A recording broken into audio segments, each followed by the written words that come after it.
Today, I'm going to share some tips about painting shiny things that I wish I had known a long time ago. So let's get started.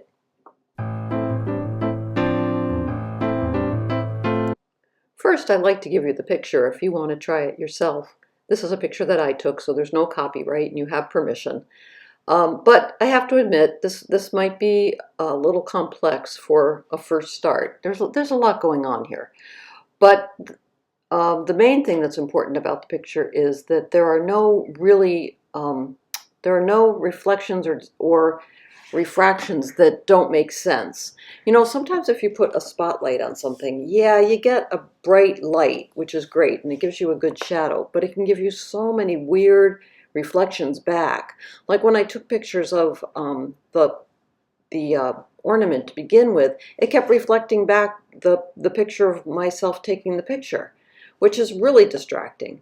So I used, surprisingly you wouldn't think so, but there's a very little bit of artificial light on this because I needed to make sure that I wasn't getting, 1,000 different shapes and things going on.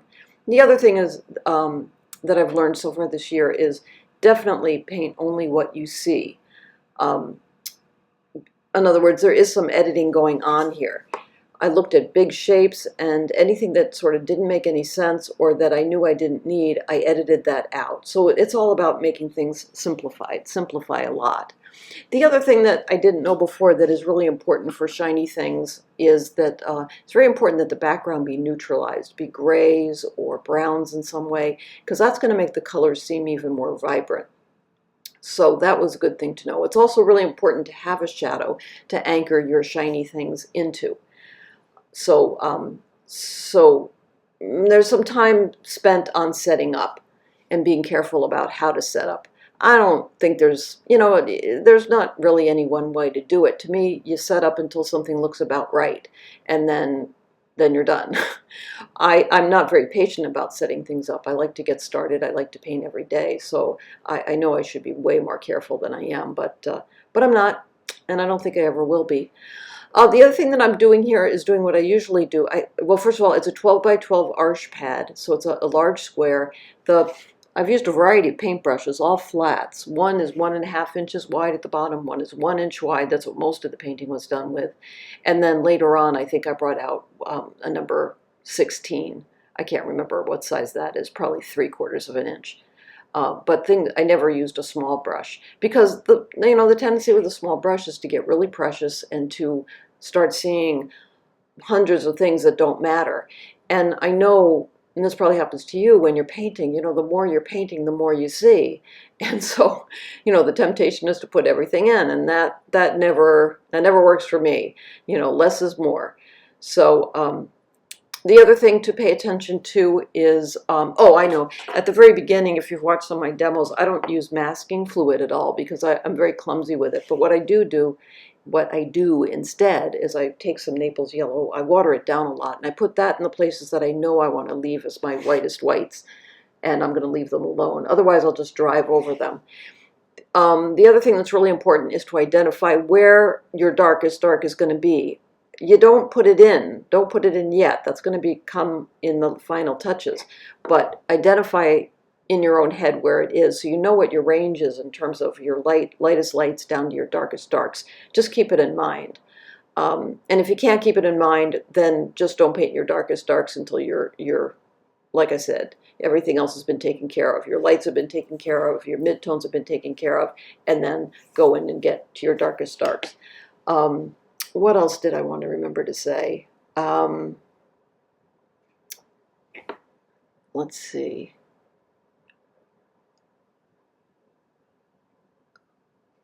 I'm trying to remember now.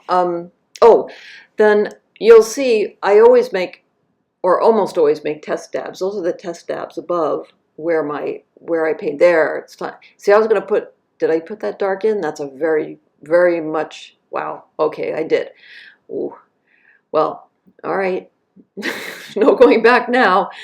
I must have felt like it was time to address the darks, because that is seriously darker than anything that's gone in the painting before. Everything that's gone in the painting up until now is probably a value of 1 through 3. And this suddenly became, we just went into probably maybe a, I want to say maybe a 5 or a 6. That's a pretty big jump. And I guess I decided it was appropriate to make that jump.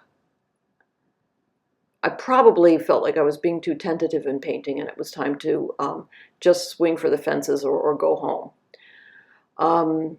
The other thing that I know I put in is, let's see, there's some cerulean blue. There's a dot of cerulean blue on the back end of that ornament because there was a dark shape there. And I saw it as being cerulean blue. I don't think it is cerulean blue, but it was it was the closest thing I could think of that it could possibly be.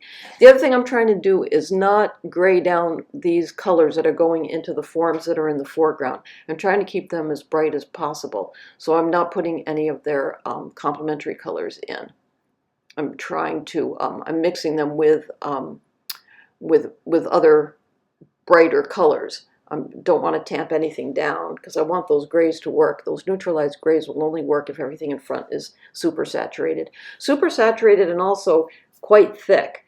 I'm using a lot of pigment to do this rather than relying on doing layers, lots and lots of layers. So you really have to squeeze out a lot of paint to do this. This is not the time to get stingy about using paint. You know, it's really, in order to get a bright color, you really have to use way more pigment than paint, and feel that pigment on the brush, and also charge the brush, you know, completely fill up the brush, mix a lot of pigment, way more than you think you need, because the paper always acts like a sponge and seems to soak it up. Or you'll look at something that you mixed, which was really large on the palette, and you know, you take a few swabs of the brush on the paper, and then you look back and that whole thing that you mixed up is gone. It disappears. So I've learned over the years, for the most part, always to mix more pigment than I think I need. And also, that was a strange green that was on the bottom of that jar. Isn't that interesting? I think that green probably came because maybe because of the orange color of the jar and the sky. I'm not sure, but I found that a delightful color to mix up. Sometimes there's some surprises that are really fun. What I'm trying to do now is really figure out, if I have a lot of bright whites, my shiny won't work as well. So I have to identify the most bright of those whites. And I'm using a little bit of gouache to bring back something that I ran over on the lid. And now I'll get rid of that. But the test dabs are starting to add up. And now I'm going to struggle. I know that I struggle some with the background, because there's such a tendency right now to make that background really dark, but the background isn't really dark. The background is neutralized. It's mostly gray and browns, but it's actually not dark compared to the forms. And that is ultimately the biggest challenge about painting both this marmalade jar and this shiny ornament, which was that they tend to be pretty much in the same value range. They're almost entirely, the marmalade jar especially, is probably values 1 through, I'm going to say 1 through 3. And the ornament has a little bit more variety. The ornament definitely goes down, I think, into probably value 5. But the challenge is that there just isn't a lot of diversity in value here. So it means that since I don't have a lot of value changes, what I do have is a lot of color changes. And that's why there are so many dabs there. And of course, I didn't dab every single color that I used. But what I did do was dab every single color that I had some doubts about or wasn't sure about, because I need to see that next to everything. Because the color only matters. You know, a color on a color chart only matters if it's in context with the stuff that you have on your current painting. You know, on a color chart, it just isn't helpful to pick out a color from a color chart and then put it in your composition, because it won't be that same color once it's next to the other surrounding colors.